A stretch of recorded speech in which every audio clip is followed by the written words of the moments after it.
18 mai, Esther, chapitre 1er, chapitre 2, chapitre 3. C'était du temps d'Assuérus, de cet Assuérus qui régnait depuis l'Inde jusqu'en Éthiopie sur 127 provinces, et le roi Assuérus était alors assis sur son trône royal à Suse dans la capitale. La 3e année de son règne, il fit un festin à tous ses princes et à ses serviteurs. Les commandants de l'armée des Perses et des Mèdes, les grands et les chefs des provinces furent réunis en sa présence. Il montra la splendide richesse de son royaume et l'éclatante magnificence de sa grandeur pendant nombre de jours, pendant 180 jours. Lorsque ces jours furent écoulés, le roi fit pour tout le peuple qui se trouvait à Suse, la capitale, depuis le plus grand jusqu'au plus petit, un festin qui dura 7 jours dans la cour du jardin de la maison royale. Des tentures blanches, vertes et bleues étaient attachées par des cordons de byssus et de pourpre à des anneaux d'argent et à des colonnes de marbre. Des lits d'or et d'argent reposaient sur un pavé de porphyre, de marbre, de nacre et de pierre noire. On servait à boire dans des vases d'or de différentes espèces et il y avait abondance de vin royal grâce à la libéralité du roi. Mais on ne forçait personne à boire car le roi avait ordonné à tous les gens de sa maison de se conformer à la volonté de chacun. La reine Vasthi fit aussi un festin pour les femmes dans la maison royale du roi Assuérus. Le 7e jour, comme le cœur du roi était réjoui par le vin, il ordonna à Méhuman, Biztha, Arbona, Bigtha, Abagtha, Zétar et Carcasse, les 7 eunuques qui servaient devant le roi Assuérus, d'amener en sa présence la reine Vasthi avec la couronne royale pour montrer sa beauté au peuple et aux grands, car elle était belle de figure. Mais la reine Vasthi refusa de venir quand elle reçut par les eunuques l'ordre du roi. Et le roi fut très irrité, il fut enflammé de colère. Alors le roi s'adressa aux sages qui avaient la connaissance des temps. Car ainsi se traitaient les affaires du roi devant tous ceux qui connaissaient les lois et le droit. Il avait auprès de lui Karshena, Shétar, Admata, Tarsis, Mérès, Marsena, Mémucan, 7 princes de Perse et de Médie qui voyaient la face du roi et qui occupaient le premier rang dans le royaume. Quelle loi, dit-il, faut-il appliquer à la reine Vasthi pour n'avoir point exécuté ce que le roi Assuérus lui a ordonné par les eunuques? Mémucan répondit devant le roi et les princes. Ce n'est pas seulement à l'égard du roi que la reine Vasthi a mal agi. C'est aussi envers tous les princes et tous les peuples qui sont dans toutes les provinces du roi Assuérus. Car l'action de la reine parviendra à la connaissance de toutes les femmes et les portera à mépriser leur mari. Elles diront: le roi Assuérus avait ordonné qu'on amenât en sa présence la reine Vasthi et elle n'y est pas allée. Et dès ce jour, les princesses de Perse et de Médie qui auront appris l'action de la reine la rapporteront à tous les chefs du roi. De là, beaucoup de mépris et de colère. Si le roi le trouve bon, qu'on publie de sa part et qu'on inscrive parmi les lois des Perses et des Mèdes avec défense de la transgresser, une ordonnance royale d'après laquelle Vasthi ne paraîtra plus devant le roi Assuérus et le roi donnera la dignité de reine à une autre qui soit meilleure qu'elle. L'édit du roi sera connu dans tout son royaume, quelque grand qu'il soit, et toutes les femmes rendront honneur à leur mari, depuis le plus grand jusqu'au plus petit. Cet avis fut approuvé du roi et des princes, et le roi agit d'après la parole de Mémucan. Il envoya des lettres à toutes les provinces du royaume, à chaque province selon son écriture et à chaque peuple selon sa langue. Elle portait que tout homme devait être le maître dans sa maison et qu'il parlerait la langue de son peuple. Chapitre 2. Après ces choses, lorsque la colère du roi Assuérus se fut calmée, il pensa à Vasthi, à ce qu'elle avait fait et à la décision qui avait été prise à son sujet. Alors ceux qui servaient le roi dirent: qu'on cherche pour le roi des jeunes filles, vierges et belles de figure, que le roi établisse dans toutes les provinces de son royaume des commissaires chargés de rassembler toutes les jeunes filles, vierges et belles de figure, à Suse la capitale, dans la maison des femmes, sous la surveillance des guets, eunuque du roi et gardien des femmes, qui leur donnera les choses nécessaires pour leur toilette. Et que la jeune fille qui plaira au roi devienne reine à la place de Vasti. Cet avis eut l'approbation du roi, et il fit ainsi. Il y avait dans Suse, la capitale, un juif nommé Mardoché, fils de Jaïr, fils de Chiméi, fils de Kis, homme de Benjamin, qui avait été emmené de Jérusalem parmi les captifs déportés avec Jéconia, roi de Juda, par Nebuchadnezzar, roi de Babylone. Il élevait Hadassa, qui est Esther, fille de son oncle, car elle n'avait ni père ni mère. La jeune fille était belle de taille et belle de figure. À la mort de son père et de sa mère, Mardoché l'avait adoptée pour fille.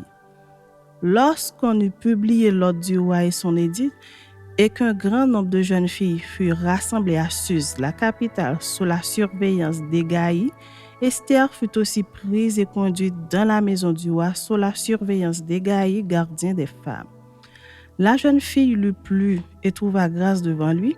Il s'empressa de lui fournir les choses nécessaires pour sa toilette et pour sa subsistance, lui donna 7 jeunes filles choisies dans la maison du roi et la plaça avec ces jeunes filles dans le meilleur appartement de la maison des femmes.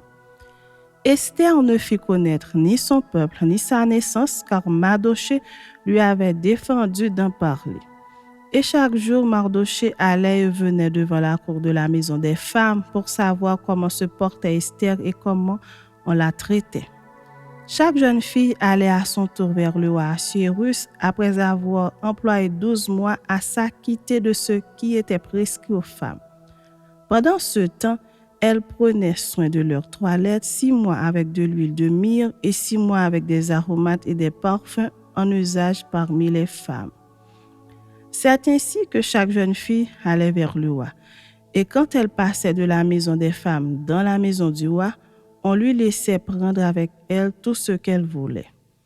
Elle y allait le soir et le lendemain matin, elle passait dans la seconde maison des femmes sous la surveillance de Shahagaz, eunuque du roi et gardien des concubines. Elle ne retournait plus vers le roi à moins que le roi n'en eût le désir et qu'elle ne fût appelée par son nom.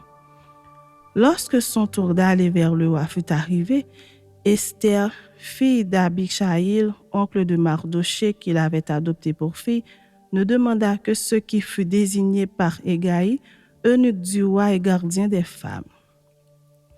Esther trouvait grâce aux yeux de tous ceux qui la voyaient. Esther fut conduite auprès du roi Assuérus dans sa maison royale le 10e mois qui est le mois de Tébet, la 7e année de son règne. Le roi aima Esther plus que toutes les autres femmes et elle obtint grâce et faveur devant lui plus que toutes les autres jeunes filles. Il mit la couronne royale sur sa tête et la fit reine à la place de Vasti. Le roi donna un grand festin à tous ses princes et à ses serviteurs, un festin en l'honneur d'Esther. Il accorda du repos aux provinces et fit des présents avec une libéralité royale. La seconde fois qu'on assembla les jeunes filles, Mardoché était assis à la porte du roi. Esther n'avait fait connaître ni sa naissance ni son peuple, car Mardoché le lui avait défendu et elle suivait les ordres de Mardoché aussi fidèlement qu'à l'époque où elle était sous sa tutelle. Dans ce même temps, comme Mardoché était assis à la porte du roi, Bigtan et Teresh, 2 eunuques du roi, gardes du seuil, cédèrent à un mouvement d'irritation et voulurent porter la main sur le roi Assuérus. Mardoché eut connaissance de la chose et en informa la reine Esther, qui la redit au roi de la part de Mardoché. Le fait ayant été vérifié et trouvé exact, les 2 eunuques furent pendus à un bois, et cela fut écrit dans le livre des chroniques en présence du roi. Chapitre 3. Après ces choses, le roi Assuérus fit monter au pouvoir Haman, fils d'Ammédatha, l'Agagite. Il l'éleva en dignité et plaça son siège au-dessus de ceux de tous les chefs qui étaient auprès de lui. Tous les serviteurs du roi qui se tenaient à la porte du roi fléchissaient le genou et se prosternaient devant Haman, car tel était l'ordre du roi à son égard. Mais Mardoché ne fléchissait point le genou et ne se prosternait point. Et les serviteurs du roi qui se tenaient à la porte du roi dirent à Mardoché: Pourquoi transgresses-tu l'ordre du roi? Comme il le lui répétait chaque jour et qu'il ne les écoutait pas, ils en firent rapport à Haman pour voir si Mardochée persisterait dans sa résolution, car il leur avait dit qu'il était juif. Et Haman vit que Mardochée ne fléchissait point le genou et ne se prosternait point devant lui. Il fut rempli de fureur. Mais il dédaigna de porter la main sur Mardochée seul, car on lui avait dit de quel peuple était Mardochée, et il voulut détruire le peuple de Mardochée, tous les Juifs qui se trouvaient dans tout le royaume d'Assuérus. Au premier mois, qui est le mois de Nisan, la 12e année du roi Assuérus, on jeta le pur, c'est-à-dire le sort, devant Haman pour chaque jour et pour chaque mois jusqu'au 12e mois, qui est le mois d'Adar. Alors Haman dit au roi Assuérus, « Il y a dans toutes les provinces de ton royaume un peuple dispersé et à part parmi les peuples, ayant des lois différentes de celles de tous les peuples et n'observant point les lois du roi. Il n'est pas dans l'intérêt du roi de le laisser en repos. Si le roi le trouve bon, qu'on écrive l'ordre de les faire périr, et je pèserai 10 000 talents d'argent entre les mains des fonctionnaires pour qu'on les porte dans le trésor du roi. » Le roi ôta son anneau de la main et le remit à Haman, fils d'Hammédatha l'Agagite, ennemi des Juifs.